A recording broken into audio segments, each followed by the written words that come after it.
Hi dears, അപ്പോൾ കുറേ നാൾ കൂടിയിട്ടൊരു വീഡിയോ ആണ്. ഗെറ്റ് റെഡി വിത്ത് മീ ആണ്. 6 മണിയായ 6:30 പോകണം. എന്ത് ചെയ്യണം, എങ്ങനെ ചെയ്യണം ഒന്നും അറിഞ്ഞൂടാ. മോയ്സ്ചറൈസർ, സൺസ്ക്രീൻ എല്ലാം ഇട്ടിട്ട് ഇങ്ങനെ നിൽക്കുകയാണ്. ഇനി പൗഡർ ഇട്ടിട്ട് ഒന്ന് സെറ്റ് ചെയ്യണം. പിന്നെ എൻ്റെ ഈ ഡ്രസ്സ് ഉണ്ട്, എനിക്ക് എവിടെ നിന്നാണ് ഈ വയറെന്ന് അറിഞ്ഞൂടാ. പക്ഷേ ഞാൻ നല്ല മധുരം കഴിക്കും കേട്ടോ. ലിപ് ബാം ഇട്ടു, കണ്ണെഴുതണം. ഇനി കണ്ണ് ഞാൻ ഇപ്പോൾ നന്നായിട്ട് എഴുതാറുണ്ട്. അതുകൊണ്ട് തന്നെയാണ് എന്തോ കണ്ണിൻ്റെ മേളിലൊരു കുരു.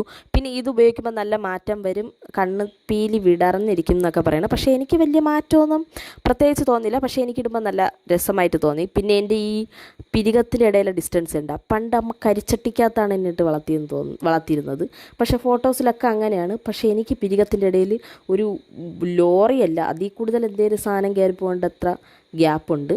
ഇതെൻ്റെ കുത്തിക്കഴപ്പാണ്. കാരണം എന്ന് വെച്ചാൽ ഇത്രയും മുടി വെട്ടേണ്ട ആവശ്യം എനിക്കില്ല, എന്തിനാണെന്ന് അറിഞ്ഞൂടാ. അങ്ങനെ അതേ മുടിയൊക്കെ കെട്ടി സെറ്റാക്കി ജീൻസാണ് ഇടുന്നത് കേട്ടോ. ജീൻസ് ആകുമ്പോഴത്തേക്ക് മഴയത്ത് വേറെ ലെഗിൻസ് തപ്പി നടക്കണ്ട. അങ്ങനെ റെഡിയായി ലാബിൽ ചെന്നിരുന്നപ്പോഴാണ് ഈ കുറി ഭയങ്കരമായ ആർഭാടമായിട്ട് എനിക്ക് തോന്നി. പിന്നെ എനിക്ക് എന്തൊക്കെയോ ഒരു സ്പെല്ലിംഗ് മിസ്റ്റേക്ക് എൻ്റെ മുഖത്ത് തന്നെ തോന്നി. ഞാൻ പിന്നെ കുറച്ച് മങ്കിയൊക്കെ എടുത്തിട്ട്, മങ്കി ഇടാൻ പറ്റില്ല കാരണം ഞാൻ വെട്ടിയിട്ട് ആ മുടി ഫ്രണ്ടി വരും. അപ്പോൾ ഇത്രയൊക്കെ ഉള്ളൂ. ലവ്.